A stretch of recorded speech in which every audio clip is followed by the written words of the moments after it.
Magsuna pud ta.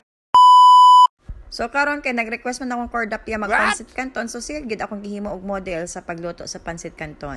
Simple ra gyud ni ay wa na ek-ek daghan burek ek. Subscribe to my channel.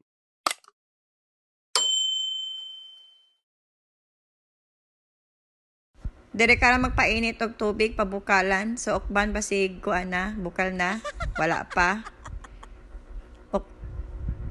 Okay, bukal naman. So gibutang na ni cordapia ang pansit canton sa nagbukal nga init tubig. So iyang gikuraw-kuraw. So gitakloban na po na niya na dihang up time. I-open na po niya ug iyan na po gikuraw-kuraw og balik. Pagkahuman luto na. So iyan na po butang sa strainer para mawala tong mga tubig. Okay, pag human, iyan ang gibutang sa plato. Ug iyang gibuuan na og mga seasoning. So ingana lang ka simple magluto og pansit canton. A few moments later.